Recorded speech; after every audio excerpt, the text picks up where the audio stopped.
Hello, ladies. Oh my goodness, it's been so long since I've made a video, since I've gone live. So I'm feeling nervous and excited. And see, I'm like not even like I was not even looking at the camera. Here I am looking at the camera, so now I can connect with you. And I have so much to share, and so I'll get to it. Just so you know, I have a few notes, so sometimes I'll look over because what I want to say is really important. And since I'm feeling somewhat nervous, I wanted to make sure that I had some tools to help me ground myself.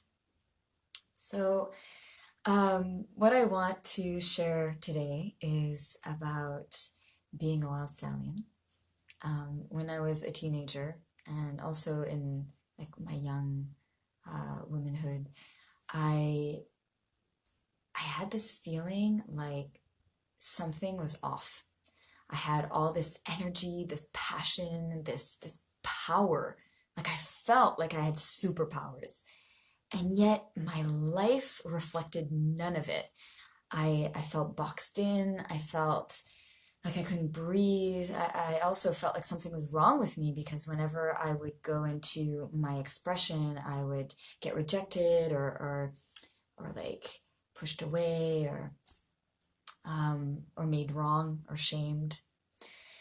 And so that was my experience. And then something shifted for me. And it was only a few years ago, actually, that things started shifting. And it was when I started to learn and discover about the energy that we call anger. When I started to understand that my power or my lack of being in my power was like glued to my lack of welcoming my anger, expressing it, letting that energy move, and also claiming some healthy boundaries. So with the practice of that, it started opening me up and really grounding me and it also energizing me in a way that I had never been before. And so the shift started to occur about 3 years ago with that. And simultaneously, I was developing inner fire dance. So being in service while being in my full self-expression, I mean, those two things just shifted and transformed my life completely.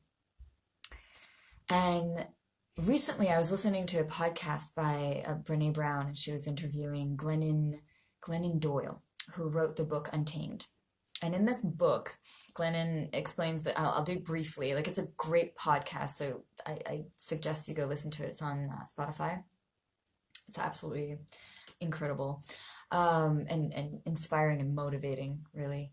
And so at this point, she talks about the story. She went to the zoo, and there was this show called the Chia Run, and she's there with her daughter and the chia. No, actually, a dog, a Labrador, comes into the scene, and you know the instructor is like, so do you think that this is a chia? And then everybody's like, no, it's a dog. And so basically they were showing how they used the Labrador to train the chia to do all these tricks, to tame basically the chia. And so at first they saw the dog go and do the obstacle course, and then they saw the chia do the same. But the thing is that at some point the chia stopped, and the instructor was, a little worried, not understanding what was going on. And Glennon, she said, I had this feeling like as if the chia stopped and was like, something's wrong here. Like, I feel like I should be running in the jungle or something. I feel like I should be, like chased or chasing or like and lying under like these luscious scenes, like and then the chia, as if the chia was like, but no, I should be grateful for my life. It's comfortable and I'm being fed and there's nothing really wrong with it. And maybe I'm just crazy for thinking this. And then Glennon was like, like as if she was talking to the chia. She's like, no, you're not crazy. You're a chia. Like you're supposed to be in the jungle, And that woke something up in me because I was like, yeah, I'm a chia. But even more interesting is that my mother used to call me a wild horse when I was a kid. And she didn't say it in the most loving way. It wasn't like fascinating, like, wow, you're like a wild stallion. It was more like, you're like a wild stallion. Like, I always have to like bring you back. And interesting enough, like that's how I felt. Like this wild stallion that was trying to be tamed, put in a cage, and it didn't feel right, and I fought against it, and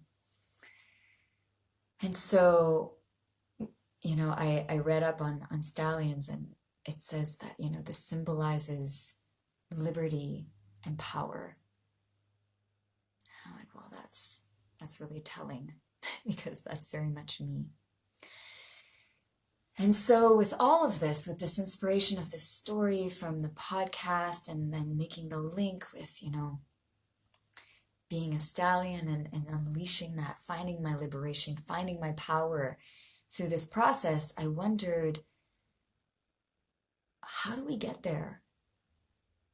How do we unleash ourselves? How do we untame?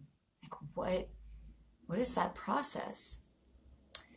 And I might not have all the answers today, but what came to me that was really clear was taking full responsibility for my experience. And what that means to me is standing in my truth, even though it's really uncomfortable at times.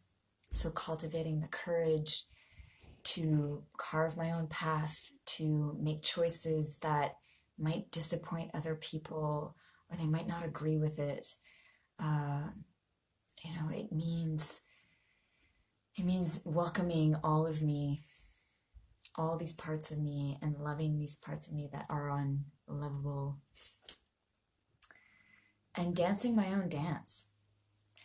And what I mean by that is, yes, having my authentic movement come out, but also like what feels good to me, putting the music that grounds me, that stimulates me, that makes me feel like a queen, like a stallion, like a chia, That is what it means to me, to take full responsibility for my experience. And so those are my thoughts on being untamed, being wild, being free, being liberated, and being in my power. And I don't know if it gets easier, the practice, but what I think I'm noticing is that it gets clearer. Like I'm getting clearer and clearer about who I want to be in the world and what those actions are that have me, being like that in this world. And that gets clearer. And therefore I get to it faster. Or what I'm feeling gets clearer, and therefore I welcome it fast. I don't know if faster is the best word, but it's what's coming to me right now. So I simply wanted to share that, and I feel as women, it is so important to celebrate who we are and support each other in being untamed. Because for me, what is most is not seeing a man put down a woman, but seeing a woman put down a woman. That for me is most destructive. So I invite you to support the women in your world in being fully who they are, even if sometimes it might disturb others. Wishing you a wonderful day, and please comment if you feel like it. I'd love to hear your thoughts. Thank you so much for taking the time to listen. Have a great day. Mwah.